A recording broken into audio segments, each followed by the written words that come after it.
ભગવાન શિવનું અર્ચન કરવું, ભગવાન શિવનું ભજન કરવું, તો ભગવાનના સ્વરૂપની અમને ઝાંખી તો કરાવો. ભગવાનનું સ્વરૂપ કેવું છે, ભગવાન કેવા દેખાય છે, ભગવાન કેવા લાગે છે, બધું તો અમને જણાવો. અમારે પૂજા કરવી તો કેવી કરવી, પૂજા કોની કરવી અને ક્યારે કરવી, આ બધું તો અમને જણાવો. ત્યારે સૂતજી કહે છે કે હે ઋષિ મુનિઓ, પૂર્વ કાળ વખતે ભગવાન નંદિકેશ્વર કે જેઓ ભગવાન શિવના અતિ પ્રિય છે, તેમની કૃપાથી મહર્ષિ પરાશરના પુત્ર વ્યાસજી પવિત્ર સરસ્વતી નદીના કિનારે બેસી અને તપશ્ચર્યામાં લીન હતા. અને એવા સમયે બ્રહ્માના 4 માનસ પુત્રો કે જેઓ સનત કુમારના નામથી ઓળખાય છે, તે સનત કુમારો ત્યાંથી પસાર થયા. તેમણે જોયું તો કોઈ મહામુનિ અહીંયા નદીના કિનારે બેઠા છે અને તપશ્ચર્યામાં લીન છે. ત્યારે આ સનત કુમારોએ જઈ અને તેમને પ્રશ્ન કર્યો કે હે મહામુનિ, તમે અહીં આ સમયે શા માટે તપશ્ચર્યા કરવા બેઠા છો? તમે ધ્યાન ધરીને બેઠા છો, તમે મનથી ઉચ્ચારણ કરો છો સત્યમ પરમ ધીમહિ, તો તમે આ કોની પૂજા કરો છો, કોનું ધ્યાન કરી રહ્યા છો? તમે ભગવાન શિવનું, ભગવાન વિષ્ણુનું કે બ્રહ્માજીનું કોનું ધ્યાન કરો છો? અમારે તમારી પાસેથી આ બધું સાંભળવું છે. ત્યારે વ્યાસ મુનિ હતા, તેમણે કહ્યું કે હે સનત કુમારો, હું ભગવાન શિવનું ધ્યાન કરું છું. મને નંદિકેશ્વરે ભગવાન શિવના ધ્યાનની વિધાન કહ્યું છે, કેવી રીતે ધ્યાન કરવું તેની વિધિ કહી છે.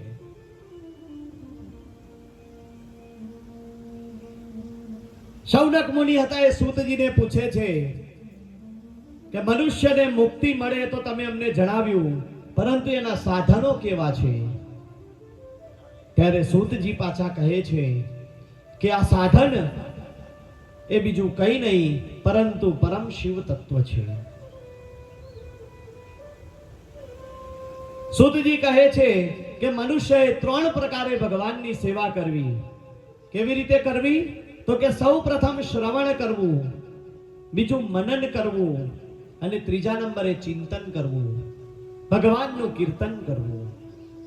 આ 3 સાધન દ્વારા ભગવાનની સમીપ જઈ શકાય છે.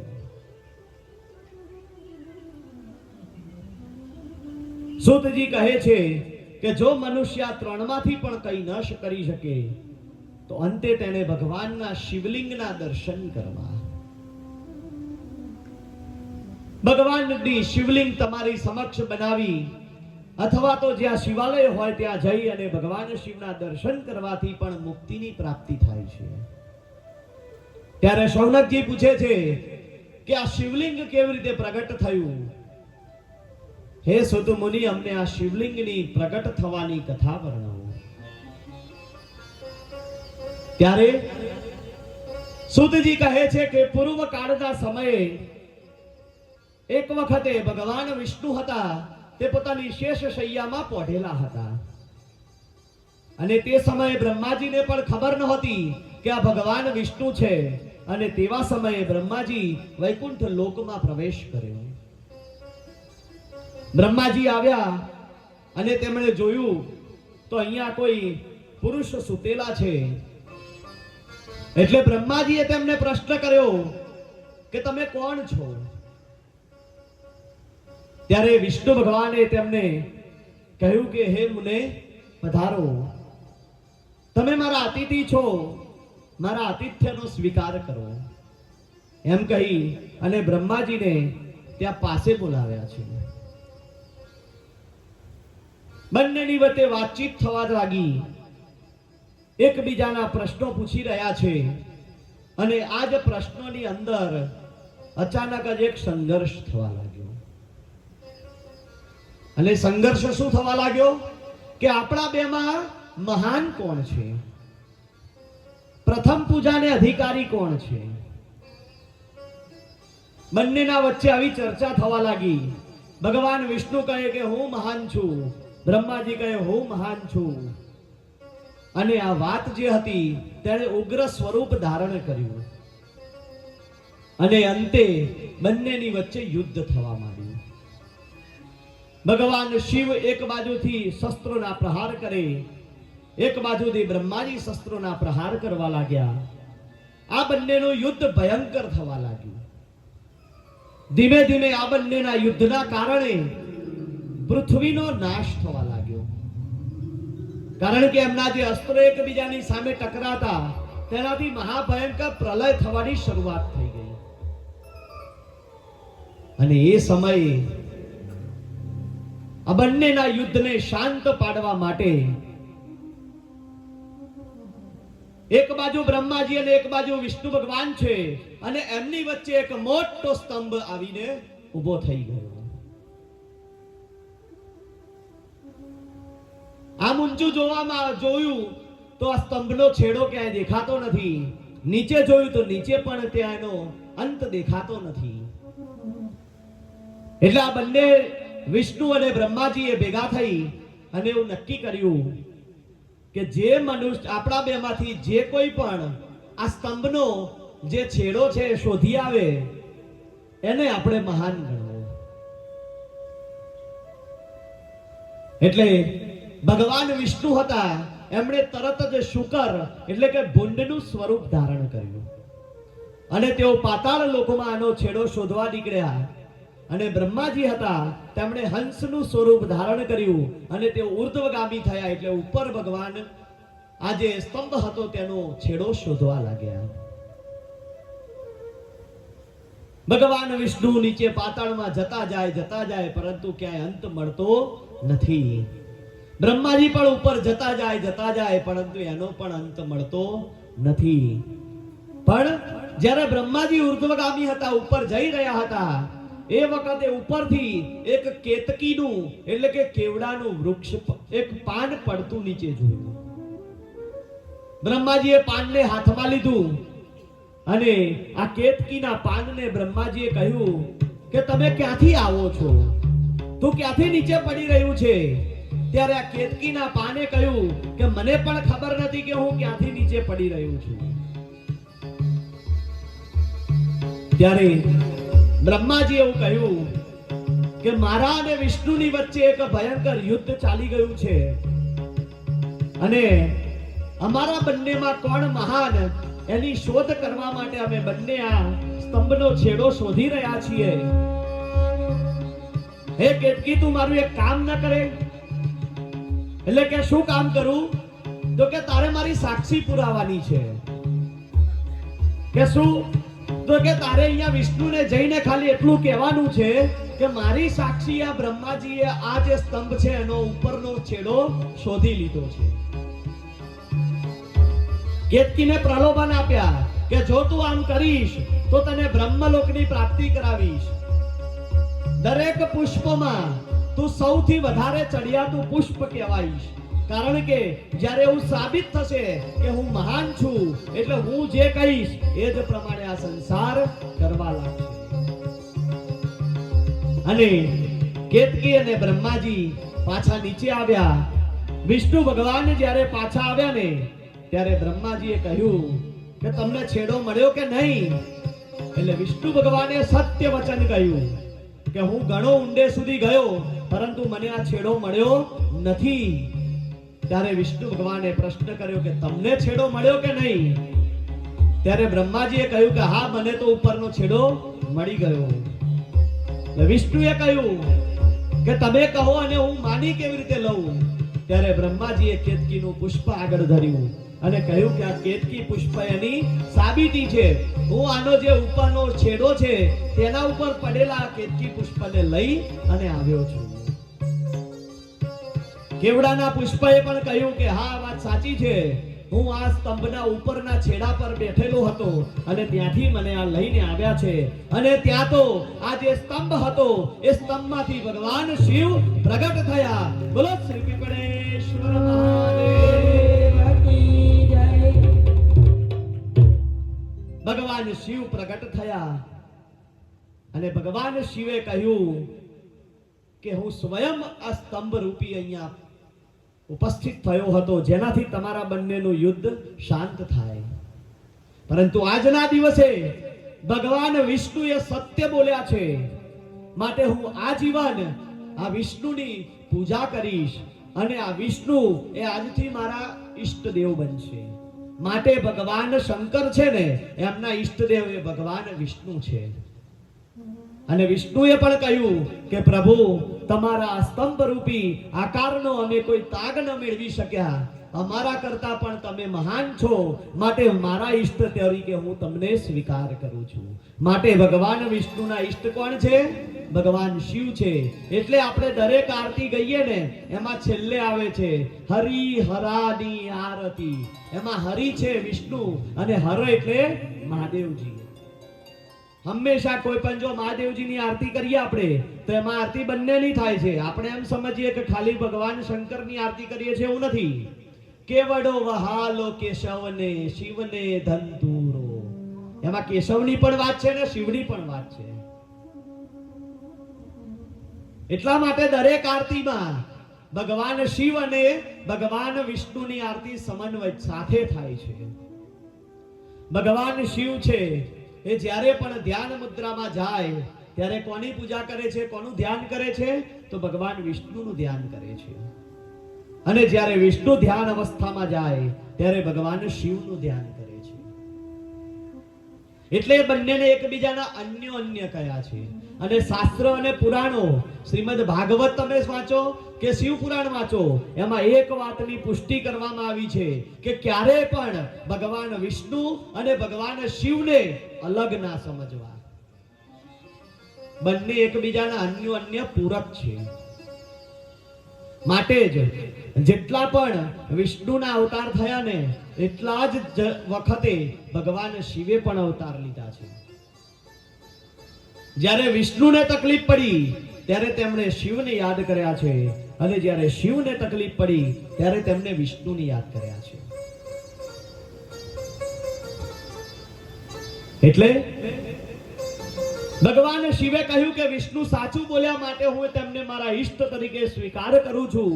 અને હે બ્રહ્મદેવ, તમે ખોટું બોલ્યા છો, તમે અસત્યનું આચરણ કર્યા છો, માટે હું તમને આજથી શ્રાપ આપું છું કે તમારી ક્યાંય પૂજા કરવામાં નહીં આવે, તમારા ક્યાંય મંદિર નહીં હોય, તમારી કોઈ જગ્યાએ ભક્તિ નહીં થાય, તમારા કોઈ ભક્ત નહીં હોય. અને એટલા માટે જ બ્રહ્માજીનું આપણે ક્યાંય મંદિર જોતા નથી. ફક્ત ભારત વર્ષમાં 2 જગ્યાએ બ્રહ્માજીના મંદિર છે. એક છે પુષ્કરમાં અને બીજું છે ખેડ બ્રહ્મામાં. એના સિવાય ક્યાંય બ્રહ્માજીનું મંદિર છે નહીં. એટલે કોઈ પણ પૂજા હોય ને, ત્યાં બ્રહ્માજીની પૂજા થતી નથી.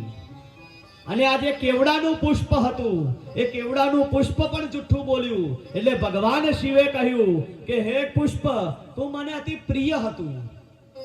અને સત્ય વાત એવી હતી કે આ કેવડાનું પુષ્પ છે ને, એ ભગવાનના મસ્તક પરથી જ નીચે પડતું હતું, પણ એને ખબર નથી આ વાતની. ભગવાન હંમેશા કેવડાનો શણગાર કરતા, પરંતુ આજે જુઠ્ઠું બોલ્યો ને, એટલે ભગવાને કહ્યું કે આજ પછી ક્યારેય મારી પૂજામાં તારો ઉપયોગ થશે નહીં. એને ત્યારથી જ કેવડાનું પુષ્પ ક્યારેય શિવજી ઉપર ચડતું નથી. અને એ સમયે ભગવાન શિવે પોતાનું સૌથી પહેલું આત્મલિંગ એ ભગવાન વિષ્ણુને અર્પણ કર્યું. અને વિષ્ણુને કહ્યું કે હે પ્રભુ વિષ્ણુ, તમે આટલા મહાન છો. બ્રહ્માજી પણ જ્ઞાનમાં આ સંસારમાં સૌથી મહાન છે, પરંતુ તે પણ મારા લિંગ સ્વરૂપને સમજી નથી શક્યા. માટે આ મારું આત્મલિંગ સ્વરૂપ તમને અર્પણ કરું છું. જે કોઈ પણ મનુષ્ય આ આત્મલિંગ એટલે કે ભગવાનના લિંગ સ્વરૂપનું દર્શન કરશે, લિંગ સ્વરૂપની પૂજા કરશે, તેને સ્વયં મારી પૂજા કર્યાનું સંપૂર્ણ ફળ પ્રાપ્ત થશે. અને ત્યારથી આ શિવલિંગની પૂજાની શરૂઆત થઈ. ભગવાન શંકરે શું કહ્યું કે જે મનુષ્ય આ શિવલિંગની પૂજા કરે, એટલે જ મોટા ભાગે જુઓ ભગવાન શિવનું ક્યારે મૂર્તિ નહીં હોય. ભાગ્યે જ મૂર્તિ જોવા મળશે. ભગવાન શિવનું જે શિવલિંગ છે એ જ ભગવાનનું નિરાકાર સ્વરૂપ છે. અને સાથે સાથે ભગવાને જ્યારે શિવલિંગ આપ્યું ત્યારે ભગવાને તેનું પૂજન વિધાન પણ કર્યું. શિવલિંગની પૂજા કેવી રીતે કરી શકાય? તો એના 3 વિધાન કયા. સૌથી પહેલું વિધાન, શિવલિંગની પંચોપચાર પૂજા કરી શકાય. પંચોપચાર એટલે કેવી રીતે? તો ભગવાન શિવના મંદિરમાં જ્યારે જઈએ અથવા આપણા ઘરની અંદર શિવલિંગ હોય તો એ શિવલિંગ આગળ બેસી શિવલિંગને સૌ પ્રથમ શું કરવું? તો કે તિલક કરવું, એને ચંદનનું તિલક કરવું. પછી એના પર ફૂલ ચડાવવું. આ બીજો ઉપચાર થયો. પછી ત્રીજો ઉપચાર આવે, ભગવાનને ધૂપ અગરબત્તી કરવી. ચોથો ઉપચાર આવે, ભગવાનની આગળ દીવો કરવો. અને પાંચમો ઉપચાર આવે, ભગવાનને નૈવેદ્ય ધરાવવું. ધૂપ, દીપ, ગંધ, પુષ્પ, અક્ષત, આ નૈવેદ્ય. આ 5 પ્રકારે ભગવાનની પૂજા કરો એટલે પંચોપચાર પૂજા સંપૂર્ણ થઈ કહેવાય. બીજો પ્રકાર બતાવ્યો. શું બતાવ્યો? તો કે શિવલિંગની 16 પૂજા કરવી. 16 અલગ અલગ ઉપચારથી પૂજા કરવી. ભગવાન શિવનું ધ્યાન કરવું પહેલા, પછી ભગવાનનું આવાહન કરવું, ભગવાનને આસન આપવું, ભગવાનના પગ ધોવા, ભગવાનના હાથ ધોવા, ભગવાનને પીવા જળ આપવું, ભગવાનને સ્નાન કરાવવું, ભગવાનને વસ્ત્ર પહેરાવા, ભગવાનને યજ્ઞોપવીત અર્પણ કરવી, ભગવાનને તિલક કરવું, ચોખા લગાવવા, પુષ્પ ચડાવવા, અબીલ ગુલાલ આદિ સૌભાગ્ય દ્રવ્યો અર્પણ કરવા અને પછી ધૂપ દીપ નૈવેદ્ય કરવું. આ રીતે 16 પ્રકારની પૂજાથી ભગવાનની પૂજા થાય છે. ભગવાન શિવ કહે છે કે જે મનુષ્ય પંચોપચાર કે 16 પૂજાથી મારા શિવલિંગની પૂજા કરે એના મનના તમામ મનોરથોને હું પૂર્ણ કરું છું.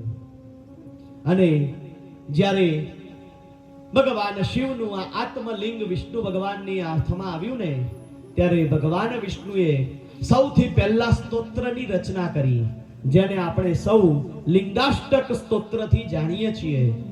તો આવો આપણે સૌ ભેગા થઈ ભગવાન શિવના લિંગાષ્ટક દ્વારા ભગવાન શિવને પ્રાર્થના કરીએ કે હે પ્રભુ, અમે આ લિંગાષ્ટકનો પાઠ કરીએ છીએ. જે કોઈ પણ મનુષ્ય આ લિંગાષ્ટકનો પાઠ કરે એના 7 જન્મો દ્વારા કરેલા બધા જ પાપો બળીને ભસ્મ થાય છે. તો આપણા બધાના પણ પાપ ભગવાન શિવની આ લિંગાષ્ટક દ્વારા દૂર થાય એવો ભાવ કરી આવો આપણે સૌ આંખો બંધ કરી ભગવાન શિવના જે શિવલિંગના તમે દર્શન કર્યા હોય એ શિવલિંગ મનમાં લાવવાનું અને એની આગળ ભગવાન શિવને આપણે લિંગાષ્ટકનો પાઠ સંભળાવીએ. અત શ્રીલિંગાષ્ટકમ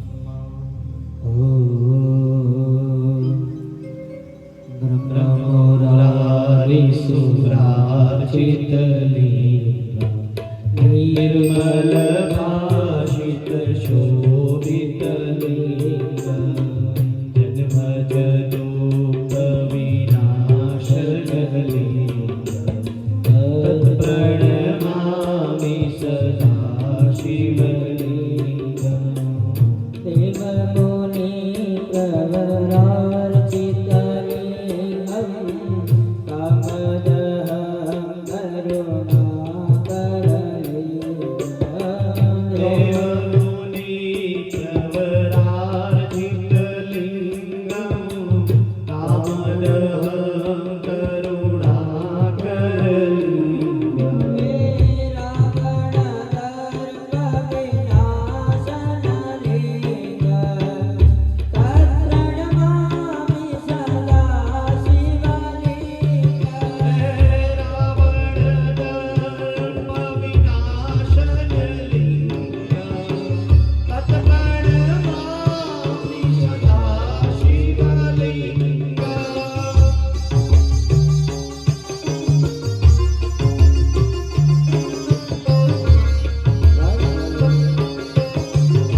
ભગવાન શિવનું આ પરમ પવિત્ર લિંગાષ્ટકનો આપણે પાઠ કર્યો. 8 પ્રકારના દરિદ્રો આ લિંગાષ્ટકના પાઠ કરવાથી દૂર થાય છે. 7 જન્મોમાં કરેલા પાપોમાંથી મુક્તિ મળે છે. ભગવાન શિવનું શિવલિંગ જે જગ્યાએ સ્થાપિત કરવામાં આવે ને એ જગ્યાથી લઈ અને 100 હાથ સુધીનું જે ક્ષેત્ર છે ને એ બધું પુણ્ય ક્ષેત્ર બની જાય છે. જ્યાં સ્વયંભૂ શિવલિંગ હોય તેની આજુબાજુનું 1000 ધનુષ હાથ જેટલું જે ક્ષેત્રફળ છે એ બધું જ ક્ષેત્રફળ એ તીર્થ ક્ષેત્ર બની જાય છે. અને જો આટલા તીર્થ ક્ષેત્રમાં જઈ અને કોઈ મનુષ્યના જીવનો અગ્નિદાહ કરવામાં આવે ને શરીરનો તો એને મોક્ષની પ્રાપ્તિ થાય છે. વાણી દ્વારા જે પાપ થાય એ બધા ભગવાનના જપ કરવાથી દૂર થાય છે. શરીર દ્વારા કરવામાં આવેલા પાપો એ દાન કરવાથી દૂર થાય છે અને મન દ્વારા કરેલા પાપો એ ભગવાનની માનસિક પૂજા કરવાથી દૂર થાય છે.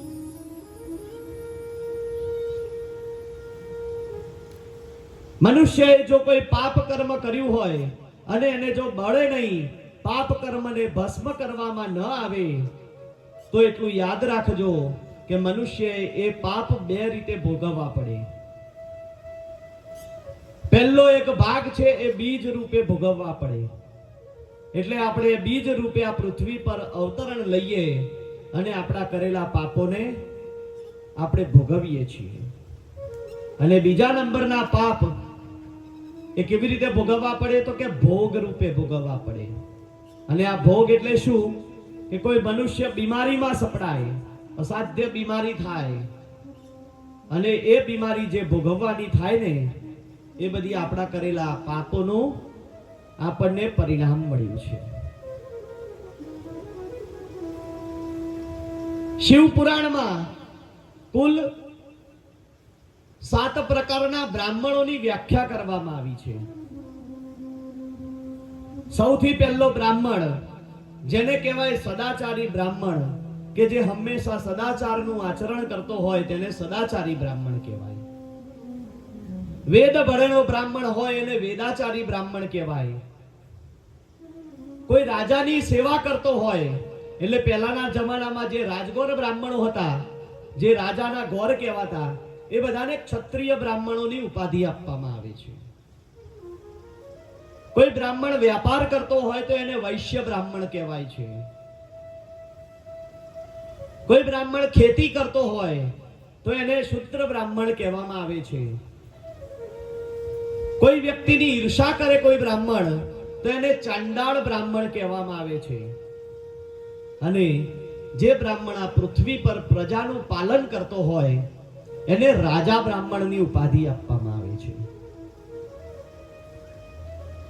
અને શિવ પુરાણમાં કહેવામાં આવ્યું કે આમાં પ્રથમ 2 ભાગ જે કયા, સૌથી પહેલા સદાચારી બ્રાહ્મણ અને વેદાચારી બ્રાહ્મણ, બ્રાહ્મણોમાં સર્વશ્રેષ્ઠ બ્રાહ્મણ છે. અને આવા બ્રાહ્મણને જ્યારે દાન આપવામાં આવે ત્યારે તે દાન એ અનંત ગણું દાન બની જાય છે. ભગવાન શિવ શું કહે છે શિવ પુરાણમાં કે બ્રાહ્મણ છે ને એને સામાન્ય ન ગણવો. ભગવાન શિવ કહે છે કે જે મનુષ્ય બ્રાહ્મણને દાન આપે છે, બ્રાહ્મણની સેવા કરે છે, તે મનુષ્ય હંમેશા ભગવાન શિવનો પ્રિય બને છે.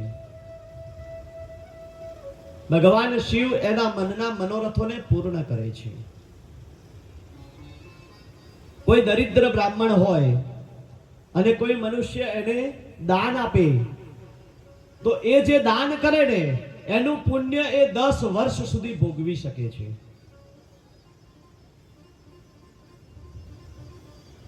વેદપાઠી બ્રાહ્મણ હોય અને એને કોઈ દાન આપે તો એ દાન એને સ્વર્ગમાં 10 વર્ષ ભોગવવા માટે આપે છે. એટલે એ વેદ પાઠી બ્રાહ્મણને તમે દાન કરો ને તો ભગવાન તમને 10 વર્ષ સુધી સ્વર્ગમાં વાસ આપે છે.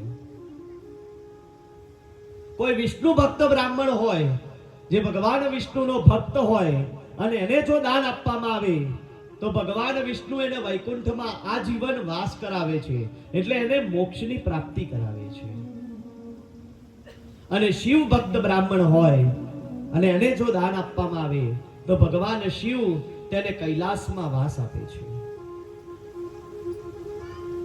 પરંતુ આ દાન કેવી રીતે કરવું એની પણ વિધિ કઈ છે.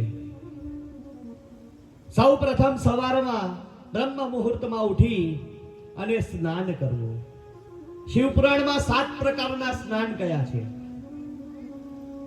સૌથી પહેલું સ્નાન કે જે મંત્ર સ્નાન છે. પવિત્ર તીર્થ ક્ષેત્ર ગંગા જેવા જળનું હાથમાં જળ લઈ ગંગા, યમુના, નર્મદા આ બધા પવિત્ર તીર્થ નદીઓ છે. આનું જળ પવિત્ર હાથમાં લઈ અને પોતાના શરીર પર મંત્ર દ્વારા જળ છાંટવામાં આવે. અપવિત્ર પવિત્રો વા સર્વાવસ્થાનગતો વિવા યસ્મતરે પુંડરીકાક્ષો સભાયાભ્યંતર શુચિ. આટલું બોલી અને જળ છાંટો એટલે સ્નાન કર્યા બરાબર કહેવાય. તમે પવિત્ર બની જાઓ. પછી બીજા નંબરે ભૂમિ સ્નાન કહેવામાં આવ્યું. એટલે સ્નાન કેવી રીતે થાય તો આપણા ઘરના આંગણામાં રહેલી જે માટી હોય એ માટીને શરીર પર ચોળી અને પછી જળથી સ્નાન કરવામાં આવે એને ભૂમિ સ્નાન કહ્યું. ત્રીજું સ્નાન છે ભસ્મ સ્નાન. એટલે પવિત્ર ભસ્મ લાવી શરીર પર લગાવી અને સ્નાન કરીએ એને ભસ્મ સ્નાન કહેવામાં આવ્યું. અને આ ભસ્મ સ્નાન છે ને શિવને અતિ પ્રિય છે. જીવનમાં એક વખત શાસ્ત્રમાં એક પ્રયોગ કયો છે, ભસ્મોધુલન પ્રયોગ. કોઈ વિદ્વાન બ્રાહ્મણ હોય એને પોતાના ઘેર બોલાવી, શિવરાત્રી હોય, દર મહિનામાં શિવરાત્રી આવે. ખબર છે બધાને? દર મહિને શિવરાત્રી આવે. વર્ષમાં એકવાર નથી આવતી હો, દર મહિને આવે શિવરાત્રી. ક્યારે આવે? દર મહિનાની વદ તેરસ હોય ને એને શિવરાત્રી કહેવાય. અને આખા વર્ષમાં મહા મહિનાની 14 ના દિવસે જે આવે ને એને મહાશિવરાત્રી કહેવાય. અને એ દિવસે 2 સંયોગ થયા હતા. આપણે જે હમણાં જે સરસ મજાની શિવલિંગની ઉત્પત્તિની કથા સાંભળી ને, એ શિવલિંગની જે ઉત્પત્તિ થઈ ને એ ક્યારે થઈ હતી? મહાશિવરાત્રીના દિવસે થઈ હતી. માટે એ દિવસે શિવલિંગના પ્રાગટ્યનું અને શિવલિંગની પૂજાનું મહત્વ છે. અને બીજો એક મોટો સંયોગ બન્યો તો એ દિવસે, આજ શિવરાત્રીના દિવસે ભગવાન શિવ અને માં પાર્વતીના વિવાહ થયા હતા. માટે આ રાત્રિને શિવરાત્રી કહીએ છીએ. વર્ષમાં 3 રાત્રિ મહત્વની કઈ કઈ તો કે કાલ રાત્રિ, મોહ રાત્રિ અને શિવરાત્રી. શિવરાત્રીની આપણને બધાને ખબર છે, મહા મહિનાના 14 ના દિવસે આવે અને શિવરાત્રી કહેવાય. કાલ રાત્રિ ક્યારે આવે? કાળી 14 નો દિવસ છે ને એને કાલ રાત્રિ કહેવામાં આવે છે. અને મોહ રાત્રિ ક્યારે આવે? લીંટ આપું, હમણાં જ ગઈ મોહ રાત્રિ. જન્માષ્ટમી છે ને એને મોહ રાત્રિ કહેવાય. એટલે આ 3 રાત્રિનું મહત્વ છે. આ 3 રાત્રિએ જાગરણ કરવું જોઈએ, ઉજાગરો કરવો પડે. આ 3 રાત્રિએ સુવાય નહીં. કાળી 14 ના દિવસે ના સુવાય, શિવરાત્રીના દિવસે ના સુવાય અને જન્માષ્ટમીના દિવસે ના સુવાય. આ 3 રાત્રિના દિવસે તમે જાગી અને ભગવાનનું જો ભજન કરો, જપ અર્ચન કરો ને તેનું અનંત ગણું પુણ્ય પ્રાપ્ત થાય છે. એટલા માટે આ 3 રાત્રિએ જાગરણ કરવું. પછી શું કહ્યું? તો કયું સ્નાન કહ્યું? ગાયોની ધૂળનું સ્નાન કહ્યું. ગાયોની રજ હોય, ગોરજ સ્નાન. ગાયોની રજ આપણા શરીર પર લગાવી અને સ્નાન કરીએ જે મનુષ્ય આ ગોરજથી સ્નાન કરે ને એને વૈકુંઠ લોકની પ્રાપ્તિ થાય છે. પછી સૂર્ય સ્નાન કહેવામાં આવ્યું. કેવી રીતે સ્નાન થાય? મધ્યાહનનો જ્યારે સૂર્ય થાય ને ત્યારે સૂર્યની સામે ઊભા રહી અને શરીરમાંથી પરસેવો પડવા દેવો પડે અને એવું સ્નાન કરીએ ને એટલે એ દિવ્ય સૂર્ય સ્નાન થાય. પછી આવે માનસ સ્નાન. આભનું ચિંતન કરી અને સ્નાન કરીએ અને માનસ સ્નાન કહેવાય. મનથી સ્નાન કરવાનું. અને છેલ્લે આવે વારુણ સ્નાન. એટલે આપણા ઘરે જે જળથી સ્નાન કરીએ છીએ એને કહેવાય વારુણ સ્નાન. આ 7 પ્રકારના સ્નાન કયા? આમાંનું એક પ્રકારનું સ્નાન કરી સરસ મજાના આભૂષણો વસ્ત્ર અલંકાર પહેરી અને બ્રાહ્મણના દ્વારે જઈ અને તેને દાન આપવામાં આવે તો એ દાન એ મનુષ્યને ભવો ભવના ફેરામાંથી મુક્ત કરે છે. દાનના પણ અલગ અલગ પ્રકાર કયા છે? મનુષ્યએ જીવન દરમિયાન, જીવન કાળ દરમિયાન ફરજિયાતપણે 4 દાન કરવા જોઈએ. કયા દાન? તો સૌથી પહેલું ઉપાન યુગલ એટલે કે ચંપલનું દાન. મનુષ્યએ ચંપલનું દાન ફરજિયાત કરવું. પછી બીજા નંબરે કહ્યું વસ્ત્ર દાન. પવિત્ર બ્રાહ્મણને બોલાવી અને તેને વસ્ત્ર દાન આપવામાં આવે. ધોતી લાવીને આપવામાં આવે, ખેસ ઓઢાડવામાં આવે, જબ્બો લાવીને આપવામાં આવે. બ્રાહ્મણ પત્ની હોય તેને સારી સાડી લાવીને આપવામાં આવે. તો એ વસ્ત્ર દાન એ તમારા જીવનમાં મૃત્યુ પછી તમારા માટે સાધકનું કાર્ય કરે છે, તમને કાર્યમાં આવે છે. પછી ત્રીજું દાન કયું? શેનું? તો કે સુવર્ણનું દાન. શક્ય બને જો ભગવાન તમને શક્તિ પ્રેરણા આપે તો સુવર્ણનું દાન કરવું. અને છેલ્લે ચોથા નંબરનું દાન કયું છે? કયું? તો કે જે મનુષ્યને તમે બોલાવો એ મનુષ્યને રહેવા માટે તમે ભવનનું નિર્માણ કરાવી આપો, તેને રહેવા માટે ઘર બનાવી આપો. એને મોટામાં મોટું દાન કર્યું છે. આ 4 પ્રકારના દાનમાંથી ભગવાન તમને જેવી શક્તિ આપે એવું દાન કરવું. અત્યારે આપણે શું કરીએ છીએ? બધા દાન તો કરીએ જ છીએ, પણ ક્યારે ખબર છે? મનુષ્ય મૃત્યુ પામે ને પછી એના પાછળ બધા દાન કરીએ છીએ. એ પણ જરૂરી છે. કોઈ વ્યક્તિ મૃત્યુ પામ્યો હોય અને એના સ્મરણાર્થે, એના લાભાર્થે જ્યારે દાન કરવામાં આવે ને ત્યારે મનુષ્યને મૃત્યુ પછી પણ એ દાનનો લાભ પ્રાપ્ત થાય છે. ગરુડ પુરાણમાં કહેવામાં આવ્યું છે કે જ્યારે મનુષ્યનું મૃત્યુ થાય ત્યારે એના પાછળ જો ચંપલનું દાન કરવામાં આવે ને તો એને જ્યારે અસીપત્ર વન આવે એના યમના માર્ગમાં, ત્યારે અસીપત્ર વન એટલે કાંટાળું વન છે, એમાં એને ચાલવા માટે ચંપલ પ્રાપ્ત કરાવે ભગવાન. હવે જો મર્યા પછી દાન કરી અને પ્રાપ્ત કરાવતા હોય ભગવાન, તો સમજો જીવતે જીવ ચંપલનું દાન કરીને જઈએ તો એનું પુણ્ય આપણને કેટલું મળે વિચારો. પછી એના પાછળ વસ્ત્રનું દાન કરીએ.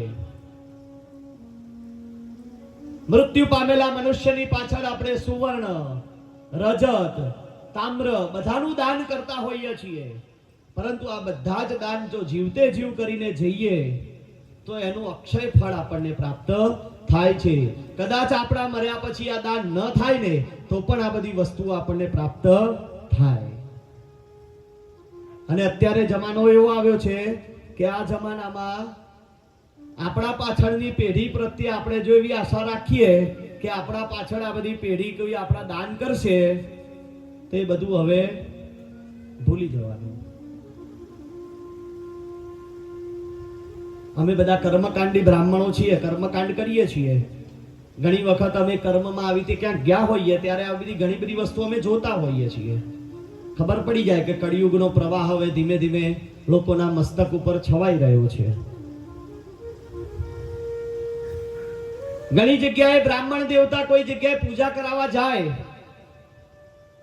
એટલે સૌથી પહેલા તમને બધાને એક નમ્ર વિનંતી કરું છું કે ક્યારે બ્રાહ્મણ દેવતાઓનું અપમાન ના કરશો. ઘણી વખત એવું થાય કે બ્રાહ્મણ દેવ એમના ઘરે પહોંચે, ત્યાં પહોંચ્યા પછી બ્રાહ્મણને બેસવાની પણ વ્યવસ્થા ના હોય. એવા ઘણા શબ્દો અમે સાંભળ્યા છે કે મહારાજ ઉભા રહો થોડીક વાર, અમે કરીએ છીએ કઈક વ્યવસ્થા. મહારાજ હવારના બપોર સુધી ઉભા રહે પણ કશી વ્યવસ્થા થાય નહીં. બીજા નંબરે એક પ્રચલિત શબ્દ થઈ ગયો છે. શું શબ્દ થઈ ગયો છે કે મહારાજ તમને ખબર પડે. મહારાજ સત્યનારાયણની કથા કરવા માટે ઘેર આવ્યા હોય બ્રાહ્મણ દેવ ભૂદેવ, એટલે ભૂદેવ શું કે ખબર છે કે ભગવાનની આગળ પ્રસાદ ધરાવીએ ને ત્યારે તુલસીનું પત્ર મૂકવું. ભગવાન વિષ્ણુની પૂજા કરતા હોઈએ ત્યારે તુલસીનું પત્ર મુકાય, પરંતુ અત્યારે તો તમારા ઘરે ગમે તે માતાજીની પૂજા હોય, મહાદેવજીની પૂજા હોય, ગમે તેની પૂજા હોય, મહારાજે કીધું હોય કે પંચામૃત લાવો. એટલે ક્યારે પંચામૃત ના આવે, શું આવે ખબર છે? ષડામૃત આવે. ષડામૃત કેવી રીતે બને? પંચામૃતમાં તુલસી નાખો એટલે એને ષડામૃત કહેવાય. તુલસી પણ અમૃત જ છે, પરંતુ તુલસી પત્ર ક્યાં આવે? ફક્ત અને ફક્ત ભગવાન વિષ્ણુની પૂજામાં જ આવે. એટલે નવચંડી યજ્ઞ કરાવવા બ્રાહ્મણ દેવ ગયા હોય અને એમ કે બેન આમાં તુલસી પત્ર ના આવે, એટલે તરત બેન એમ કે મારા તમને ના ખબર પડે, તુલસી તો નાખવી જ પડે અંદર. જો મહારાજને ખબર ના પડતી હોય તો મહારાજ તમારા ઘેર પૂજા કરાવવા આવ્યા જ ના હોય. એટલે હંમેશા બ્રાહ્મણનું માન સન્માન જાળવવું. પછી બીજા નંબરે કહેવામાં આવ્યું કે તમારા ઘરના જે વડીલો હોય એમનું પણ માન સન્માન જાળવવું. શરૂઆત થાય માતા અને પિતાથી. તમને મને ખબર નહીં હોય કદાચ, પરંતુ આપણે પૂર્વ કાળની અંદર એટલા બધા કર્મો કરીને આવ્યા છીએ ને કે બધા કર્મો પૂરા કરવા માટે ભગવાને આપણને આ મનુષ્ય દેહ આપ્યો છે. અગણિત સંચિત કર્મો ભેગા કરીને આવ્યા છીએ. તમે ને હું આજે જે કરી રહ્યા છીએ ને અહીંયા બેસીને આ કથાનું તમે શ્રવણ કરો છો ને હું કથા કરું છું, આ પણ આપણા એક સંચિત કર્મનો ભાગ છે. ભૂતકાળની અંદર કદાચ તમે મને કથા સંભળાવી હશે એટલે આજે તમે મારા મોઢે સાંભળી રહ્યા છો. કદાચ એવું પણ બને કે આજે હું તમને સંભળાવું છું, આવતા જન્મે હું તમારી જોડેથી સાંભળીશ. આ બધું પૂરક છે. કંઈક ના કંઈક કર્મના બંધને તમે ને હું બે જોડાયા છીએ એટલે આજે અહીંયા ભેગા થયા છીએ. આમાંથી ઘણા બધા બેઠા હશે, આમાંથી ઘણા મને ઓળખતા હશે, ઘણા નહીં પણ ઓળખતા હોય, તેમ છતાં પણ આજે અહીંયા બેઠા છીએ. કેમ? તમારું અને મારું કંઈક ના કંઈક ઋણાનું બંધ ગયા ભવનું કે આ ભવનું ક્યાંક ના ક્યાંક ભેગું થઈ ગયું છે, એને પૂરું કરવા આપણે ભેગા થયા છીએ. એટલે જ ભગવાન તમને ને મને પ્રેરણા ક્યારે આપે? ઘણા લોકો અહીંયા કથામાં 7:30 વાગે આવી જાય છે, ઘણા 7:45, ઘણા ધીમે ધીમે હજુ થોડી વાર રહીને આવશે. બરાબર? પણ એવું ના સમજવું, કદાચ એવું પણ બને કે કોઈ વ્યક્તિને કથા તો સાંભળવી છે પરંતુ એને કોઈ એવા એના યોગો નથી બનતા, એના ઘરની એવી પરિસ્થિતિ નથી ઉત્પન્ન થઈ કે બધું છોડીને આવી શકે. કદાચ ભગવાનની એના પ્રત્યે પ્રીતિ નહીં થઈ હોય, ભગવાનની ઈચ્છા નહીં હોય કે અમારી કથા સાંભળે. નહીં તો કુડાસણમાં તો લાખો જણા રહે છે, આટલા જ બેઠા છીએ મંડપમાં. કેમ? એનું કારણ શું? તો આપણા આટલા જ વ્યક્તિઓને ભગવાનની કથા સાંભળવાનું લખેલું છે કે આટલા જ સાંભળશે, એટલા માટે આટલા બેઠા છીએ. એટલે ભગવાનના ગુણાનુવાદ ગાવા માટે આપણે ભેગા થયા. ભગવાન શિવની પૂજા કરવા માટે બેઠા હોય, ભગવાનને ચંદન અર્પણ કરીએ ને એટલે ભગવાનને શું કહેવાનું ખબર છે કે હે પ્રભુ, મારા જીવનની જે સુગંધ છે ને એ આ ચંદન સાથે હું તમને અર્પણ કરું છું. ભગવાનને પુષ્પ અર્પણ કરો એટલે કહેવાનું કે મારા જીવનમાં જે કોમળતા છે ને મારી, એ આ પુષ્પ જેવી કોમળતા તમને અર્પણ કરું છું. ભગવાનને દીપ કરો એટલે ભગવાનને કહેવાનું કે મારા શરીરમાં જે આત્મ તેજ દીપક રહેલો છે ને એ આત્મ તેજ તમને અર્પણ કરું છું. પછી ભગવાનને નૈવેદ્ય અર્પણ કરો અને શું કહેવાનું કે હે પ્રભુ મારા અંદર જે રહેલું શ્રેષ્ઠ કૌશલ્ય રૂપી સત્વ છે ને એ સત્વ આજે નૈવેદ્ય રૂપી તમને અર્પણ કરું છું. અને અંતે મન ચિત્ત અહંકાર બધું ભગવાનને અર્પણ કરી દઈએ. ભગવાન શિવને જ્યારે આપી દઈએ એટલે આપણું મન શુદ્ધ બની જાય અને શુદ્ધ મન બની જાય એટલે ભગવાન શિવને પ્રાર્થના કરીએ કે હે પ્રભુ શિવ તમે મને પ્રાર્થના કરી, હે પ્રભુ તમે મારા ત્યાં પધારજો, મારા મનના મનોરથો પૂર્ણ કરજો. શાસ્ત્ર શું કહે છે કે દરેક મનુષ્યના ઘરમાં હંમેશા 5 દેવતાઓની પૂજા હોવી ફરજિયાત છે. કયા 5 દેવ? તો સૌથી પહેલો દેવ એ ભગવાન ગણેશ છે. તમારા ઘરે ગણેશની પૂજા હોવી જરૂરી છે. બીજી પૂજા કોની? તો કે તમારા કુળદેવીની પૂજા. બીજા નંબરે તમારા ઘરે તમારા કુળદેવીની પૂજા હોવી જોઈએ. ત્રીજા નંબરે ભગવાન સૂર્યનારાયણની પૂજા હોવી જોઈએ. ચોથા નંબરે ભગવાન વિષ્ણુની પૂજા હોવી જોઈએ અને 5મા નંબરે ભગવાન શિવની પૂજા. આને પંચાયતન દેવ કહેવાય છે. આ 5 દેવો તમારા ઘરમાં હોવા જોઈએ, હોવા જોઈએ ને હોવા જ જોઈએ. જે મનુષ્યના ઘરમાં 5 દેવ ન હોય ને એ ઘરને શાસ્ત્ર શું કહે છે? સ્મશાન કહે છે. આ ઘરમાં ક્યારે પગ ના મૂકવો, આ ઘરનું પાણી ના પીવું, ક્યારે ખાવું ના જોઈએ. શિવપુરાણ શું કહે છે કે મનુષ્યના ઘરમાં જ્યારે ભગવાન શિવનો વાસ થાય ને એટલે એ ઘર ઘર નથી રહેતું. એ શું બની જાય? એ ઘર મંદિર બની જાય છે, એ તીર્થ ક્ષેત્ર બની જાય છે. અને જેના ઘરમાં શિવ તત્વ ન હોય એના ઘરમાં ક્યારે પાણી પણ પીવાય નહીં. જેના ઘરમાં શિવ તત્વ ન હોય એને ક્યારે કલ્યાણકારી વિચાર ના આવે મનમાં. એના મનમાં ક્યારે કલ્યાણ કરવાના વિચાર આવે જ નહીં. લોકોનો સંહાર કરવાના જ વિચારો આવે. એટલા માટે કહ્યું કે તમારું મનને નિર્મળ બનાવવું હોય ને તો ભગવાન શિવને તમારા ઘરે પધરાવો. તમે શિવલિંગ સ્વરૂપે પધરાવી શકો, તમે એને મૂર્તિ સ્વરૂપે પધરાવી શકો છો. કશું ના થાય તો તમારા ઘરમાં ફોટા સ્વરૂપે પણ ભગવાનને પધરાવો. પરંતુ તમારા ઘરે આ 5 દેવો હોવા જરૂરી છે. શિવપુરાણ શું કહે છે કે ભગવાન શિવની પૂજા કરો, મનને નિર્મળ કરો અને ભગવાનનું કીર્તન ભજન કરો. ભગવાનને કહેવાનું કે હે પ્રભુ મારું ઘર છે, મારું મંદિર છે, એ તારી પૂજા વિના કેવું છે કે સૂનું છે. મારું મંદિર, મારું ઘર સૂનું છે. મારા ભોજનના થાળ છે ને એ તને ધરાયા વગર જો હું જમું ને તો એ હું ભોજન નથી ખાઈ રહ્યો, એ હું વિષ્ટા ખાઈ રહ્યો છું. હે પ્રભુ મારું ભોજન પણ તમારા ધૈર્ય, તમારા નૈવેદ્ય વગર અધૂરું છે. હું તમને જે કંઈ પણ અર્પણ કરું હે પ્રભુ એનું મને બહોળા પ્રમાણમાં તમે ફળ પ્રાપ્ત કરાવજો. ભગવાન શિવને પ્રાર્થના કરવાની. શું કહેવાનું શિવને?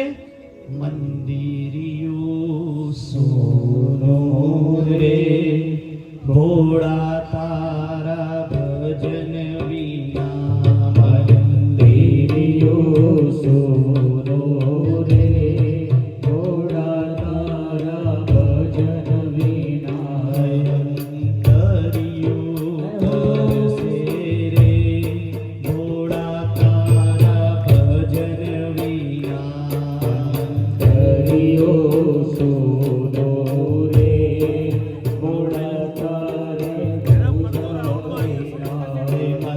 મંદિરિયો સોનો રે માલા તારા ભજન વિના, મંદિરિયો સોનો રે ભોળા તારા ભજન વિના.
ભગવાન શિવનું શિવલિંગ પોતાના ઘરે પધરાવી ભગવાનની આ રીતે ભક્તિ અર્ચન કરવામાં આવે એટલે મનુષ્યના તમામ મનોરથો પૂર્ણ થાય છે. શિવપુરાણમાં કહેવામાં આવ્યું કે તમારા ઘરે તમારા મનના અલગ અલગ મનોરથને પૂર્ણ કરવા માટે કેવા કેવા લિંગની સ્થાપના કરવી જોઈએ. જો મનુષ્યને પોતાના આયુષ્યની વૃદ્ધિ કરવી હોય, આયુષ્યમાં વધારો કરવો હોય, નિરોગી આયુષ્ય જીવવું હોય, તેને પોતાના ઘરે હીરાનું શિવલિંગ બનાવવું જોઈએ. રોગમાંથી મુક્ત થવું હોય, અસાધ્ય રોગ થઈ ગયો હોય અને એમાંથી મુક્ત થવું હોય તો અલગ અલગ પ્રકારના મોતી લાવી તેનું શિવલિંગ બનાવી તેની પૂજા કરવાથી રોગમાંથી મુક્તિ મળે છે. પછી આપણા કોઈ વધારે પડતા શત્રુઓ વધી ગયા હોય, હિત શત્રુઓ વધારે હોય, એમની બુદ્ધિનો નાશ થાય અને આપણા વિશે સારું વિચારતા થાય, એના માટે પ્રવાળ નામનું એક ધાતુ આવે છે, એનું લિંગ બનાવવું પડે. લક્ષ્મીની પ્રાપ્તિ કરવી હોય તો માણિક્ય લાવી તેનું લિંગ બનાવી અને પૂજા કરવાથી લક્ષ્મી પ્રાપ્તિ થાય છે. બધા જ પ્રકારના સુખની ઈચ્છા હોય, સર્વ સુખ ભોગવવાની ઈચ્છા હોય તો પોખરાજનું નંગ લાવી અને તેનું શિવલિંગ બનાવી તેની પૂજા કરવી જોઈએ. રાજ સુખ પ્રાપ્ત કરવું હોય તો સ્ફટિકનું શિવલિંગ બનાવી અને તેની પૂજા કરવાથી રાજ સુખ પ્રાપ્ત થાય છે. સત્યલોકની પ્રાપ્તિ કરવી હોય, સ્થિર અને શુભ લક્ષ્મીની પ્રાપ્તિ કરવી હોય તો સોનાનું શિવલિંગ બનાવી તેની પૂજા કરવી જોઈએ. લોક ચાહના પ્રાપ્ત કરવી હોય, લોકોનો તમારા પ્રત્યે પ્રેમ વધે એવી ઈચ્છા હોય તો તેને તાંબાનું શિવલિંગ બનાવી તેની પૂજા કરવી જોઈએ. યશ અને કીર્તિ ફેલાવવી હોય ચારે બાજુ તો તેને પિત્તળનું શિવલિંગ બનાવી તેની પૂજા કરવી જોઈએ. કોઈને નેતાગીરી કરવી હોય, સારો નેતા બનવું હોય તો તેને હાથીદાંતનું શિવલિંગ બનાવી અને તેની પૂજા કરવી જોઈએ. તેનાથી નેતાગીરીમાં પાવરધા મળે છે. કોઈના લગ્ન થવાના બાકી હોય અને સારી કન્યાની ઈચ્છા હોય તો અડદના લોટનું શિવલિંગ બનાવી અને તેની પૂજા કરવામાં આવે તો તેને સારી સ્ત્રીની પ્રાપ્તિ થાય છે. બધા જ પ્રકારના રોગોનું નાશ કરવો હોય તો ગાયના છાણનું લિંગ બનાવી અને તેની પૂજા કરવામાં આવે તો બધા જ પ્રકારના રોગોમાંથી મુક્તિ મળે છે. ધન ધાન્ય વધારવું હોય તો ગોળનું શિવલિંગ બનાવવાનું અને તેની પૂજા કરવી. વંશની વૃદ્ધિ ન થતી હોય, કદાચ સ્ત્રીને ગર્ભ ન રહેતો હોય અને વંશ વૃદ્ધિ કરવી હોય તો વાંસનું શિવલિંગ બનાવી તેની પૂજા કરવી, તેનાથી વંશ વૃદ્ધિ થાય છે. અને આમાંના કોઈ શિવલિંગ ન બનાવી શકો અને બધા જ પ્રકારના સુખની જો ઈચ્છા રાખતા હો તો કેવળ એક અને માત્ર એક ભગવાન શિવના પાર્થિવ લિંગની પૂજા કરવી. પાર્થિવ લિંગની પૂજા કરવાથી મનુષ્યને સર્વ પ્રકારના સુખની પ્રાપ્તિ થાય છે અને પાર્થિવ લિંગની પૂજા કરવાથી અંતે ભગવાન શિવના કૈલાશ ધામની પ્રાપ્તિ થાય છે. શિવપુરાણમાં કહેવામાં આવ્યું કે જ્યારે સતયુગનો કાળ હતો તે વખતે રત્નોના શિવલિંગ બનાવવામાં આવતા. પછી ત્રેતાયુગ આવ્યો ત્યારે તેમાં સોનાનું શિવલિંગ બનતું. દ્વાપર યુગ આવ્યો ત્યારે પારદ એટલે કે પારાનું શિવલિંગ બનતું. અને આ કળી કાળમાં શ્રેષ્ઠમાં શ્રેષ્ઠ જો કોઈ કહ્યું હોય તો એ છે પાર્થિવ લિંગ. કેવી રીતે પાર્થિવ લિંગ બનાવવું તો એની આખી વિધિ આપેલી છે. કોઈ તળાવના કિનારે જવું પડે. પાર્થિવ લિંગ માટે ફરજિયાત તળાવની માટી જોઈએ, બીજી કોઈ માટી ચાલે નહીં. ઓમ હરાય નમઃ આ મંત્રનો જપ કરી અને એ તળાવમાંથી માટી લાવવી પડે. લાવી અને તે માટીની અંદર સુગંધિત ભસ્મ, ચંદન, ગંગાજળ, ગૌમૂત્ર, ગાયનું ઝરણ આ બધી વસ્તુ અંદર પધરાવી અને ઓમ મહેશ્વરાય નમઃ આ મંત્ર બોલી એ માટીને ચોળી અને તેમાંથી પાર્થિવ લિંગ બનાવવું જોઈએ. પાર્થિવ લિંગ બનાવી અને તે લિંગની પૂજા કરવામાં આવે તો મનુષ્યને સર્વ સુખની પ્રાપ્તિ થાય છે. કોઈ મનુષ્યની ઈચ્છા હોય કે મારે પુત્રની પ્રાપ્તિ કરવી છે તો શ્રાવણ માસ આવે પવિત્ર, એટલે અમાસના દિવસથી આરંભી અને અમાસના દિવસ સુધી 31 દિવસ સુધી સતત રોજ 15 પાર્થિવ લિંગ બનાવી એની પૂજા કરવામાં આવે તો ભગવાન શિવ તેને પુત્રની પ્રાપ્તિ કરાવે છે. કોઈને વિદ્યા પ્રાપ્તિ કરવી હોય તો 1000 શિવલિંગ બનાવી તેની પૂજા કરવી, તેનાથી સારી વિદ્યાની પ્રાપ્તિ થાય છે. સારી કન્યાની પ્રાપ્તિ કરવી હોય, લક્ષ્મીની પ્રાપ્તિ કરવી હોય તો 10,000 શિવલિંગ બનાવી અને તેની પૂજા કરવાથી લક્ષ્મીની સારી સ્ત્રીની પ્રાપ્તિ થાય છે. ધન પ્રાપ્તિ કરવાની ઈચ્છા હોય તો તેને 500 શિવલિંગ બનાવી અને તેની નિત્ય પૂજા કરવી. અને મોક્ષની પ્રાપ્તિ કરવી હોય તો 1 કરોડ શિવલિંગ બનાવવા પડે. 1 કોટી શિવલિંગ નિર્માણ તસ્ય મોક્ષ ભવતુ, ત્યારે મોક્ષની પ્રાપ્તિ થાય. એટલે જીવનકાળ દરમિયાન દરેક શ્રાવણ માસમાં વધારે ન કરી શકીએ તો કઈ નહીં, પરંતુ એક દિવસ પણ પાર્થિવ લિંગ બનાવી અને તે લિંગની પૂજા કરવી. કોઈને અતિશય ડર લાગતો હોય, ભયમાંથી મુક્ત થવું હોય તો શ્રાવણ મહિના દરમિયાન 5000 શિવલિંગ બનાવી અને એની પૂજા કરે તો એના ભયમાંથી તેને મુક્તિ મળે છે. દરિદ્ર હોય અને દરિદ્રતામાંથી મુક્ત થવું હોય તો પણ 5000 શિવલિંગ બનાવી અને દરિદ્રતામાંથી મુક્તિ મળે છે. જે મનુષ્ય આ પ્રમાણે પાર્થિવ લિંગની પૂજા કરે તે મનુષ્યના મનની મનોકામના ભગવાન શિવ પૂર્ણ કરે છે. શિવ પુરાણમાં કહેવામાં આવ્યું કે જે જળમાં શિવલિંગ બને ને એને શું કહેવાય? રસલિંગ કહેવાય. એટલે કે પારદનું જે શિવલિંગ છે ને એને રસલિંગ કહેવામાં આવ્યું. સ્ફટિકનું લિંગ પણ રસલિંગ કહેવામાં આવ્યું. પરંતુ નર્મદાની અંદર જેટલા પણ કંકર છે ને એ બધાને નર્મદેશ્વર લિંગ કહેવામાં આવ્યા. એટલે નર્મદાને સામાન્ય નદી ન જાણવી.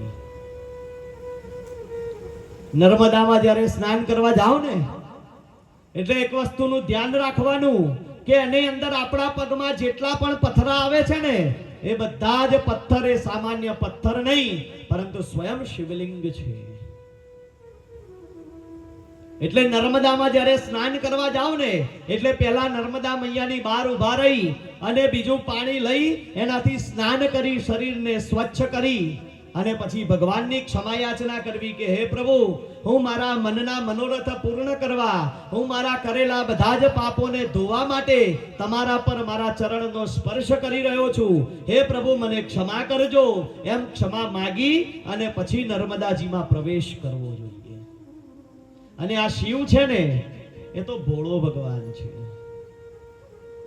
ખાલી તમારી સામાન્ય એક નાની પણ પ્રાર્થના કરી જાય ને એટલે મનુષ્યના ઘોર પાપોને દૂર કરી નાખે છે. પછી તમે શિવના માથા ઉપર કે શિવલિંગ ઉપર ગમે ત્યાં પગ મૂકો ને તો શિવ તમને દંડિત ક્યારેય કરતો નથી. પરંતુ ભગવાન શિવની પહેલા પ્રાર્થના કરવી, એમની માફી માંગવી અને પછી નર્મદાજીમાં પ્રવેશ કરવો. નર્મદાજી છે ને એ ભગવાન શિવના પ્રશ્વેત બિંદુમાંથી ઉત્પન્ન થયેલા છે. ભગવાનના પસીનામાંથી, પરસેવામાંથી ઉત્પન્ન થયેલા છે.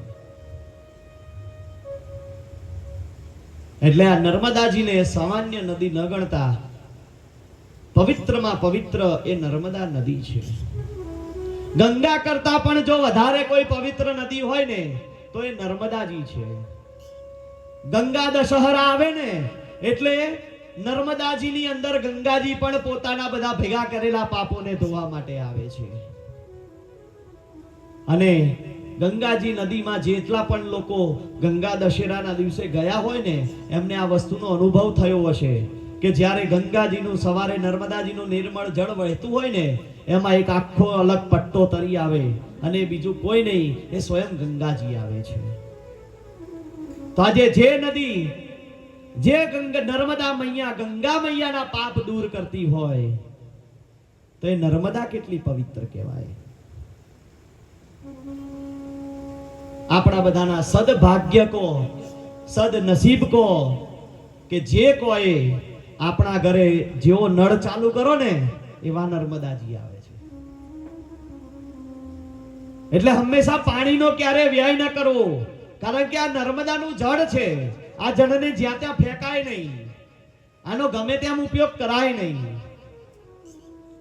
પોતાના નિત્ય કર્મ કરવા માટે આપણે આ જળનો ઉપયોગ કરતા આવ્યા છીએ, પરંતુ રોજ સવાર પડે ને એટલે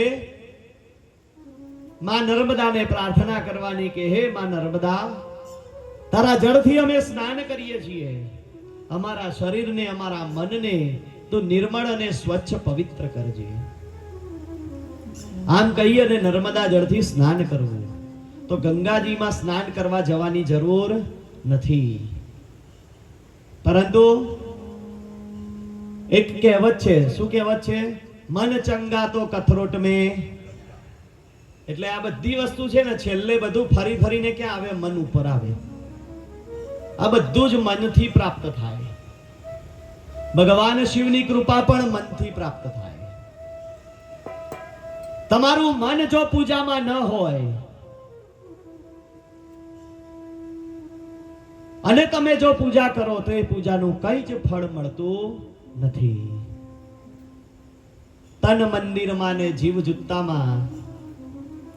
એક દાડો એ જુત્તા ચોરાઈને ભગવાન એક દિવસ ચંપલ વગર ફેરવે. એટલે સમર્પણ કરવું તો સંપૂર્ણ આત્મસમર્પણ કરી દેવું. ભગવાનના દ્વારે જતા રહ્યા એક વખત એટલે બધી ચિંતા મૂકી દેવી.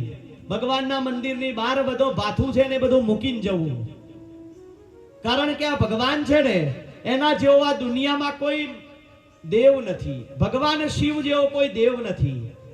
કારણ કે જ્યારે સમુદ્રનું મંથન થયું, એ સમુદ્ર મંથનમાં એવું નક્કી કરવામાં આવ્યું કે સૌથી પહેલી વસ્તુ નીકળે એ દાનવો લેશે, બીજી વસ્તુ નીકળે દેવ લેશે, ત્રીજી નીકળે દાનવ. આવી રીતે બધું વેચાઈ ગયું, પણ નીકળ્યું જ પહેલું અંદરથી ઝેર. શું કરવાનું? પહેલું જ હળાહળ વિષ નીકળી ગયું. હવે કોણ પીવે કહો? જ્યારે કોઈએ ના પીધું ને ત્યારે કોણે ધારણ કર્યું? ભગવાન શિવે ધારણ કર્યું. એટલા માટે એને મહાદેવ કહેવામાં આવે કે જેણે દેવોને પણ બચાવ્યા છે. તો જે મહાદેવ છે, દેવતાઓની જે રક્ષા કરતો હોય, એ સમગ્ર ભૂત મંડળ આપણે બધાની પણ એ રક્ષા કરશે ને કરશે. આ હળાહળ વિષનો પ્રભાવ કેવો હતો ખબર છે તમને બધાને? ભગવાને જ્યારે વિષ ધારણ કર્યું ને એટલે ભગવાનને પણ ખબર હતી કે જો હું આને મારા પેટમાં ઉતારીશ ને તો આ વિષ મને પણ તકલીફ કરશે. એટલે ભગવાને પોતાના કંઠમાં ધારણ કર્યું અને એટલો પ્રભાવ એટલો બધો કે ભગવાનનો કંઠ હતો ને એ આખો નીલ વાદળી રંગનો બની ગયો. એટલે ભગવાન નીલકંઠ કહેવાયા. બોલો શ્રી નીલકંઠ મહાદેવ કી જય. ભગવાને આ વિષ ધારણ કરી અને હરિદ્વારની પાસે નીલકંઠ નામે એક સ્થાન છે, ત્યાં સ્થાન પર બેસી અનેક વર્ષો સુધી તપશ્ચર્યા કરી. ત્યારે વિષનો પ્રભાવ હતો ને એ બધો શાંત થયો હતો. એટલે ભગવાન શિવના પાર્થિવ લિંગની પૂજા કરો ને, ભગવાન માં નર્મદામાંથી લાવી કોઈ કંકર પોતાના ઘરે મૂકી દેવાનું. બીજી એક વસ્તુ સરસ કહું તમને કે ભગવાન શિવનું શિવલિંગ હોય અને ભગવાન કૃષ્ણની બાળ સ્વરૂપની મૂર્તિ હોય, તમારા ઘરે લાલો લાવો ને તમે અથવા શિવલિંગ લાવો એટલે તમારે એની પ્રતિષ્ઠાની પણ જરૂર નથી કે એની આસન કસાની જરૂર નથી. હંમેશા જો શાલિગ્રામ, શિવલિંગ અને બાળકૃષ્ણ આ ત્રણે સ્વયં પ્રતિષ્ઠિત જ હોય. ગંડકીમાંથી જેટલા પથ્થર છે બધા છે શું છે? શાલિગ્રામ છે. અને નર્મદાના બધા જ પથ્થર એ શંકર છે. એટલે હંમેશા ક્યારે પણ મનમાં એવો સંશય ન રાખવો કે આ શિવલિંગ હું ઘરમાં લાવ્યો છું તો આ શિવલિંગની મારે પ્રતિષ્ઠા કરવી પડશે, આની મારે પૂજા કરવી પડશે, આવું બધું વિચારવાનું જ નહીં. ભગવાન શિવ આવ્યા, ઘરે મૂક્યા, પૂજા કરવાની ચાલુ કરી દો. અને ભગવાન શિવ તો શેનો પ્રિય છે? ભગવાન શિવને તો લોટા જલ કી ધાર, ખાલી જળ ચડાઈ દો ને પ્રેમથી એટલે ભગવાન શિવ રાજી, બીજું કશું ના જોઈએ. તમારી શક્તિ ના હોય, કશું ના હોય, પાણી તો અત્યારે મફતમાં મળે. જળ લાવી ભગવાનના શિવલિંગ ઉપર જઈ અને ઓમ નમઃ શિવાય મંત્રથી અભિષેક કરી નાખો એટલે ભગવાન શિવ રાજી રાજીને રાજી. ભગવાન શિવને જઈ અને જળની ધારથી ભગવાનને પ્રસન્ન કરવા. જો મળે તો ચંદનનો લેપ કરવો, ના મળે તો ભગવાન શિવને માટીનો લેપ કરો ને તો પણ ભગવાન સ્વીકારી લે છે. ભગવાન તો આખી ભૂમિની બધી જ માટીને ચંદન સમજે છે. પવિત્ર જગ્યાની માટી લાવી ભગવાન પર શિવલિંગ પર તિલક કરવામાં આવે એટલે ચંદન તિલકનું ફળ પ્રાપ્ત થાય છે. પછી ભગવાનને પુષ્પો અર્પણ કરો અને અંતે નૈવેદ્ય. ઘણા લોકો એવું કહે કે મહારાજ ભગવાન શિવને ધરાવેલું પ્રસાદ ખવાય છે ને? બધાને આવો પ્રશ્ન છે ને, ઘણા લોકોનો છે આવો પ્રશ્ન કે શિવના આગળ પ્રસાદ જે ધરાવીએ ખવાય કે ના ખવાય? શિવ પુરાણ એવું કહે છે કે ભગવાન શિવને ધરાવેલો પ્રસાદ ખવાય, એવું શિવ પુરાણ કહે છે. કોઈ પણ શિવના મંદિરમાં ચડાવેલો પ્રસાદ હોય એ મનુષ્ય, કોઈ પણ મનુષ્ય લઈ શકે છે, પણ નિષેધ કરવામાં આવ્યો કયા પ્રસાદનો?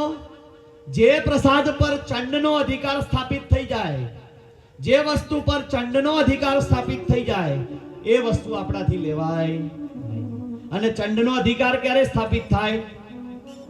જે વસ્તુ ભગવાન શિવને અર્પણ કરો અને શિવલિંગને સ્પર્શ કરી જાય ને એના ઉપર ચંડનો અધિકાર થઈ જાય.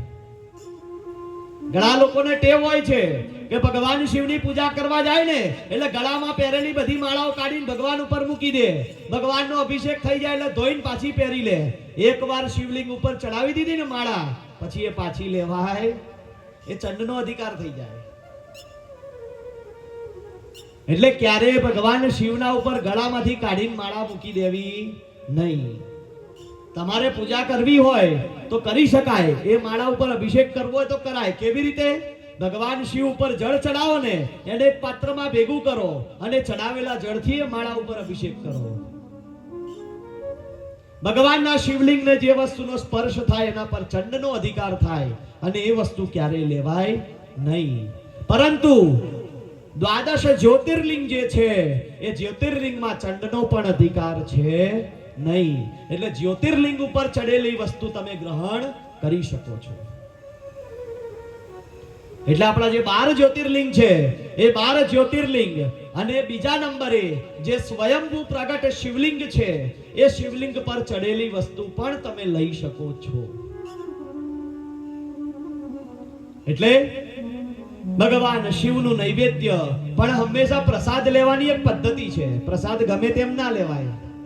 પ્રસાદ લો ને, જ્યારે કોઈ તમને પ્રસાદ આપે તો એ પ્રસાદ છે ને એ પણ તમારા શરીરનું કલ્યાણ કરે છે. તમારા મનમાં આદિ વ્યાધિ ઉપાધિ, તમારા શરીરની અંદર કોઈ પણ પ્રકારનો મોટો અસાધ્ય રોગ હોય, ભગવાનનો પ્રસાદ જો પદ્ધતિથી અને શ્રદ્ધાથી લો ને તો એ પ્રસાદ થકી તમારા શરીરમાં રહેલી વ્યાધિઓ દૂર થઈ જાય છે. કેવી રીતે પ્રસાદ લેવો? તો જ્યારે કોઈ પ્રસાદ ધરે ને એટલે આ રીતે જમણો હાથ ધરી ડાબા હાથમાં એક કપડું લેવું પડે.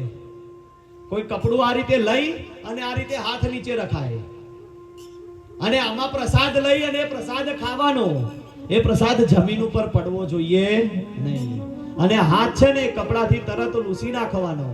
એ હાથમાં રહેલું પ્રસાદનું એક નાનું ટીપું, ભગવાનનું ચરણામૃત કે કોઈ પણ પ્રસાદ જમીન પર પડવા દેવાય નહીં. અને જ્યારે મહાદેવજીનો પ્રસાદ લો ત્યારે ઓમ નમઃ આ મંત્રનો ઉચ્ચાર કરી અને પ્રસાદ ખાવામાં આવે ને તો એ પ્રસાદ તમારા શરીરમાં રહેલા બધા જ રોગોનો નાશ કરે છે. ભગવાન શિવ ઉપર ચડાવેલું પત્ર હોય, પુષ્પ હોય, ભગવાન શિવ ઉપર બિલીપત્ર કદાચ ચડાવ્યું હોય તો એકાદ બિલીપત્ર પોતાના સ્વકલ્યાણ માટે ભગવાનની આજ્ઞા લઈ અને પાછું લઈ શકાય. એમને બિલીપત્ર ના લેવાય. નિર્વાણ મુદ્રા કહી છે બિલીપત્ર લેવા માટેની. એમને બિલીપત્ર ભગવાન ઉપરથી ના લઈ લેવાય. નિર્વાણ મુદ્રા કરવી પડે. કેવી રીતે થાય? આ બે હાથ છે ને આ રીતે આમ ભેગા કરી અને એને આમ ફેરવી અને આ જે મુદ્રા થઈ ને આ અંગૂઠાની અંદર બિલીપત્ર લેવું પડે. આવી રીતે નિર્વાણ મુદ્રાથી લેવાય શિવલિંગ ઉપરથી બિલીપત્ર.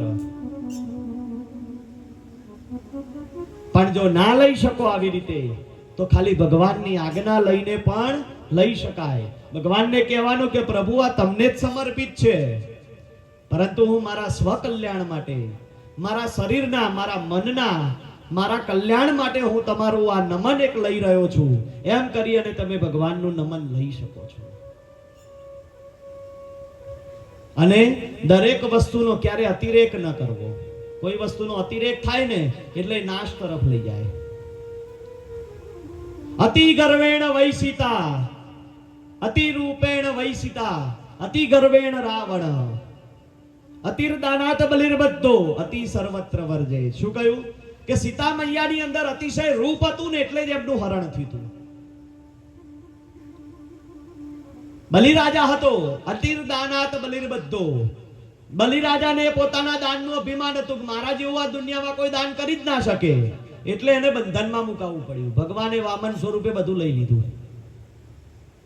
અતિ ગર્વેણ રાવણ, રાવણને શું હતું? અતિશય અભિમાન હતું કે મારા જેવો કોઈ દુનિયામાં વ્યક્તિ નથી. અતિ સર્વત્ર વર્જેત, આ બધાનો નાશ થઈ ગયો. હે ને? એટલે ક્યારે અતિ ના કરવી. એટલે ભગવાનનો પ્રસાદ લેવામાં પણ ક્યારે અતિ ના કરાય. માપનો જ પ્રસાદ લેવાય. પ્રસાદને પ્રસાદની જેમ જ લેવાય. ઘણા લોકો એવા હોય કે મંદિરમાં જાય, ત્યાં જઈ અને પ્રસાદ મળતો હોય તો એક વખત જાય, બે વખત જાય, ત્રણ વખત જાય. કોઈ પૂછે ને તો કે ભૂખ બહુ લાગી છે. તો ભૂખ લાગી હોય બહાર જઈને ખાવાનું ખાઈ લે. ભાઈ અહીંયા પ્રસાદ શું કામ ખાય છે? પ્રસાદ તો જેટલાના મોઢે વધારે જાય એટલું જ સારું. તમે એક વ્યક્તિનો પ્રસાદ તમે 10 વખત પ્રસાદ લો તો તમે 10 વ્યક્તિના મોઢાનો પ્રસાદ લઈ રહ્યા છો. 10 વ્યક્તિને મળનારી ભગવાનની કૃપા તમે પોતે છીનવી રહ્યા છો. એટલે આવું અધમ કૃત્ય ક્યારેય ન કરવું. તમને જે પ્રસાદ આપવામાં આવે એટલા પ્રસાદને લઈ અને એનાથી સંતૃપ્ત થવું અને પછી પોતાના ઘેર જવું. ઘણા લોકો ભગવાન ઉપર ચડાવેલી વસ્તુ હોય એનો પણ અતિરેક કરે. ભગવાન શિવના ઉપર બિલીપત્ર ચડાવ્યું હોય, એક બિલીપત્ર લો તો બરાબર છે, પણ પછી તમે આખો થપ્પો ઘેર લઈને આજુબાજુ વાળાને વેચો કે હું અહીંયા જઈને આવ્યો અને આ શિવલિંગ ઉપરથી બિલીપત્ર લાવ્યો, એની કોઈ વેલ્યુ જ નથી, કોઈ એનું મહત્વ જ નથી. કોકના માટે તમે પ્રસાદ લઈને આવો ને ત્યાં સુધી ઉચિત છે. ક્યાંક તીર્થ ક્ષેત્રમાં ગયા હોય, આજુબાજુ વાળા માટે આપણે પ્રસાદ લઈને આવીએ ત્યાં સુધી બરાબર છે, પણ પછી આજુબાજુ વાળા માટે આપણે આખું તીર્થ લઈને આવીએ તો એ તીર્થનો કોઈ મહિમા છે નહીં. તમે એના માટે કંઈક લઈને આવ્યા ત્યાંથી જો મહત્વની વસ્તુ, એટલે એ વ્યક્તિએ તીર્થમાં જવાનો બંધ થઈ જશે. એ શું વિચારશે કે મારા ઘેર તો આવી ગયું, મારે ક્યાં તીર્થમાં જવાની જરૂર છે. હું બધાને ના પાડું, મારી વ્યાસપીઠ ઉપરથી ઘણા લોકોને હું ના પાડું કે તમે હરિદ્વાર જાઓ, કોઈ એમ કે મારા માટે ગંગાજળ લાવજો, ના પાડી દેવાની, નહીં લાવવું. કેમ ના પાડવાની? કે આપણને ઉચકવાનું જોર આવે છે એટલે ના નથી પાડતો હું. પણ તમે નહીં લાવો ને એટલે એ વ્યક્તિ એક ના એક દિવસે એ તીર્થમાં ક્યારેક ના ક્યારેક એ ગંગાજળ લેવા માટે જશે, અને જશે ને તો એના શરીરના કરેલા, એના મનના કરેલા બધા પાપોમાંથી એને મુક્તિ મળશે. તો આપણે એને ના પાડી અને એના મોક્ષનો માર્ગ ખોલીએ છીએ આપણે. એટલે મહેરબાની કરી કોઈના માટે તીર્થમાંથી કશું લઈને ના આવશો. અંબાજી ગયા હોય તો ત્યાંથી કોઈના માટે પ્રસાદ લઈને આવો ત્યાં સુધી બરાબર છે, પણ પછી એમ કે મારા માટે અંબાજીનું કંકુ સારું આવે છે એટલે લેતા આવજો, તો એ ક્યારે અંબાજી કંકુ લેવા નહીં જાય. એટલે કોઈની સેવા કરવી નહીં, પહેલા પોતાની સેવા કરો. આત્મ સેવા સૌથી પહેલી કોની સેવા કઈ? પોતાની સેવા. પછી આત્મ સેવામાંથી સમય મળે ને એટલે બીજાની સેવા કરવા જજો. તમે તમારા પોતાનો મોક્ષનું વિચારો ને બીજાના મોક્ષનું તમે શું કામ વિચારો છો? જે કરો એ પોતાના માટે કરો. મોક્ષનું સાધન આપણે જાતે કરવાનું છે. કોઈ બીજો આપણા મોક્ષનું સાધન ક્યારેય નહીં કરી શકે. એટલે ભગવાનના મંદિરમાં જાઓ તો ભગવાનનો પ્રસાદ લઈ પોતાના ઘેર જઈ અને સંતૃપ્ત થઈ ભગવાનને કહેવાનું કે પ્રભુ, આજનો તે જે સૂરજ દેખાડ્યો એના માટે સૌ પ્રથમ તો ધન્યવાદ. સવારમાં ઉઠીને ભગવાનને પહેલા આવું કહેતા શીખો, ભગવાન આજનો સૂર્ય બતાવ્યો ને એ બદલ આપનો આભાર. અને રાત્રે ઘરે જઈને સુવો ને એટલે પથારીમાં પડી અને ભગવાનને કહેવાનું કે હે પ્રભુ, આજનો આખો દિવસ મારો ક્ષેમ કુશળ વીતી ગયો ને એ માટે આપનો આભાર. કારણ કે તમે ને હું એટલા ભાગ્યશાળી છીએ કે તમને ને મને ભગવાને બધા જ પ્રકારના ઐશ્વર્યો આપ્યા છે. ભલે આપણને એની કોઈ કદર નથી. આપણે બધાને એક જગ્યાએથી બીજી જગ્યાએ જવા માટે કોઈના ઘેર ગાડી હશે, કોઈના ઘેર ટુ વ્હીલર હશે, કશું નહીં હોય તો છેવટે સાયકલ હશે. એટલી તો આપણા ઉપર કૃપા છે ને ભગવાનની કે મને ટુ વ્હીલર લઈ આપ્યું ભગવાને, કે ગાડી અપાવડાવી. સવાર પડી તમે બધે કામ ફરીને પાછા આવ્યા, સાંજ પડી એટલે તમારા ઘરે જમવાની થાળી તૈયાર છે. એ તમારા ઉપર ભગવાનની અસીમ કૃપા છે. ઘણા એવા લોકો છે કે જેમને સવાર ઉઠે ને એટલે એમ વિચારે કે ભગવાન આજની સાંજ ના બતાવતો. કેમ? તો કે સાંજ પડશે તો ખાવાનું શું ખાઈશું? આવા પ્રશ્નો ઘણાના ઘરમાં છે. એના કરતા તો આપણે ભાગ્યશાળી છીએ ને કે ભગવાને આપણા માટે 2 સમયના રોટલાની વ્યવસ્થા કરી રાખી છે. એટલે ભગવાને જે આપ્યું એના માટે આપણે ભગવાનને આભાર માનતા શીખો.